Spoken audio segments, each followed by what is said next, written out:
Okay. Oh, it's got a lot of miles on it. Yeah, it looks like it's been around a while.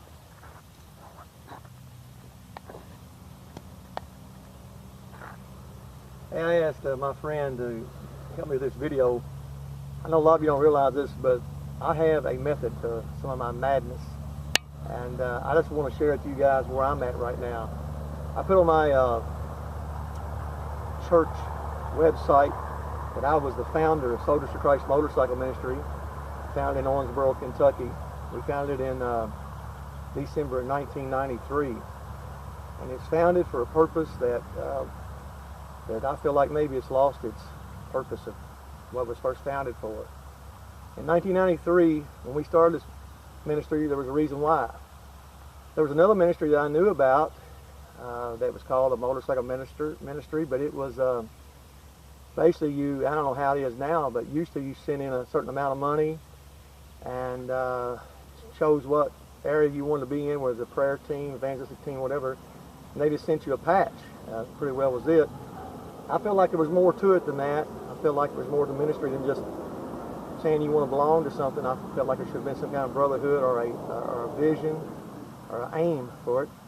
And then when I went to some of the big rallies, I saw some other motorcycle ministers there, and they weren't acting any different than the secular clubs. I'm not meaning to be judging. I'm just saying that's what I saw, and I thought, well, there needs to be some separation from the world.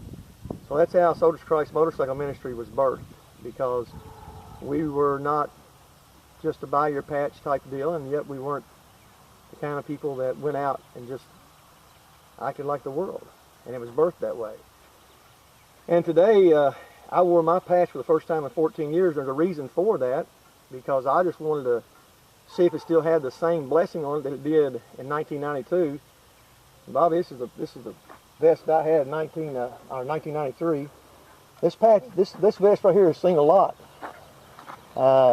This was the vest that what I was wearing when Angola prison called one of the Soldiers of Christ people and asked us to pick up an infamous 1%er who had just passed away in prison, to come get his body and take it to his family or club. It's the same vest I wore, and I left a COC meeting up in Louisville, Kentucky, and one of the 1%ers there, him and his wife got hit by a car and she died. I was wearing this and they called me and asked me to pray for that 1%er. It's the same vest that I was wearing when I got a call from the National Sergeant of Arms from another one of the huge 1%er clubs who chewed me up one side and down the other for flying this patch in their area. And I had to work through that and get it all worked out. It was hard, it was difficult. And this patch has a lot of meaning to it. This patch is also the same patch that we didn't ask permission from anybody to fly.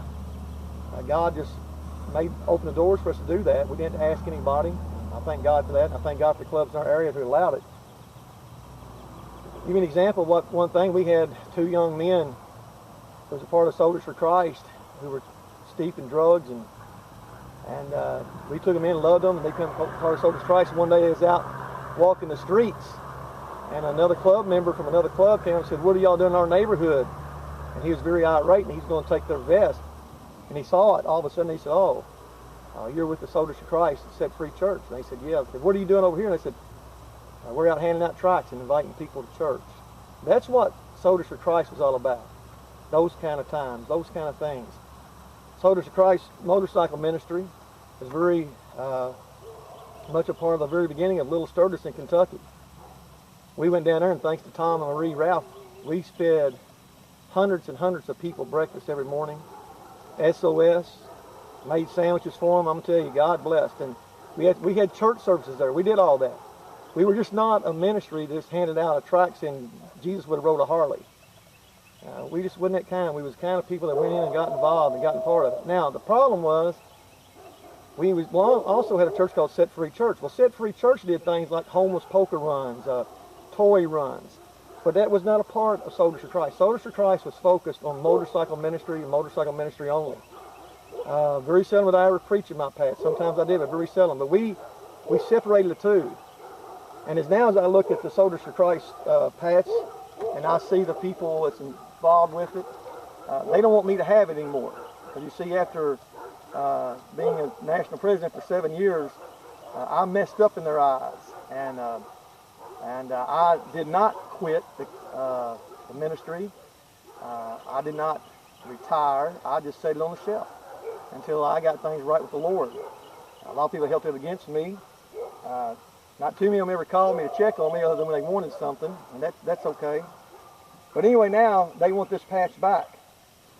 Well, after 14 years, 2 days ago, I was getting ready to come up here to northwest Georgia to a motorcycle rally. I thought God was telling me to wear this patch. And I told my wife about it. And she said, well, if God's telling you to, wear it. And I put on Facebook that I was going to wear it. And if it bothered anybody, they need to talk to God, because God told me to do it. Well, someone did come in and say something. I don't have service here. I can't tell you what was said, but someone told me it was. But let me tell you something. The reason why I wore this was to see if this old vest right here still had the blessing on it. And it does. Everywhere I stopped, and I stopped for gas or whatever, my old bike kept breaking down, jumping out of high gear, and I had to stop and get some things. Everywhere I stopped, I was able to witness because of this. I didn't walk around like I was a badass biker at the gas stations. I never have done that, whether you will believe it or not. But people's always come to me, and they've always said, hey, what's up? And that's like Bert Aguilar said one time. He said, people are so happy to know that you're not going to beat them up. They're happy to take a track or hear about Jesus. Well, I don't know if that's true or not, but yesterday, wearing this for 350 miles, I got to witness to a lot of people. Me and the guy videoing this went into a little fruit stand down here yesterday, and she saw our vest, a young girl, 21 years old. When we walked out, I heard what she said. She said, you know, it's cool to see people like that. So I got to witness, and that's what Soldiers for Christ is all about. It's sharing the gospel of the Lord Jesus Christ. It's knocking on doors. It's going out here doing things, inviting people to Christ. The problem is today people are acting like Set Free Church instead of like Soldiers for Christ. Soldiers for Christ is about going to those big events, not just setting up a table and handing out tracts, but getting out there with them, feeding them, ministering to them. And when you do that, they'll call you.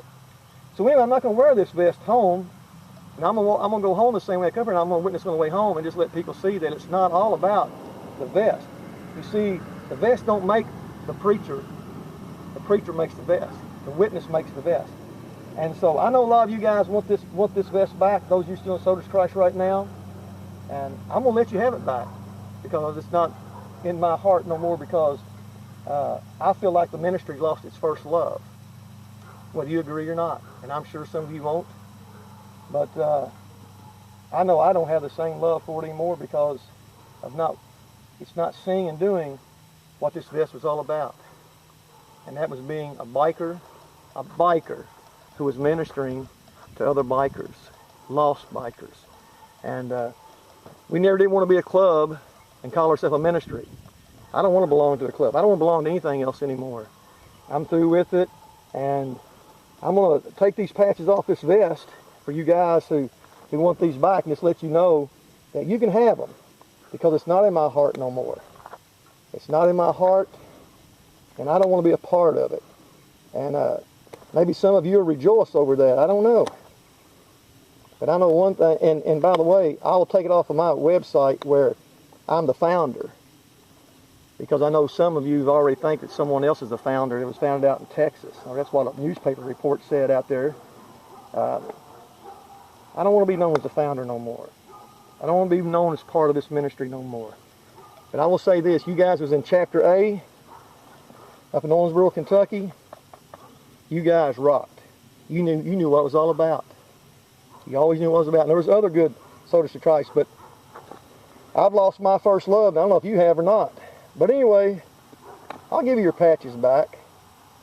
And by the way, my wife, she drew this patch up. That's hers, you know. Somebody said it's trademarked and registered now. I don't remember anybody asking her to do that, but that's fine. You know, the Bible says if your enemy wants your coat, give him your coat and shirt too. So if you're my enemy, here it is. I don't want to have anything to do with it no more. There's a method to my madness. Now you see what it is. If it aggravated you because I wore this vest, so be it.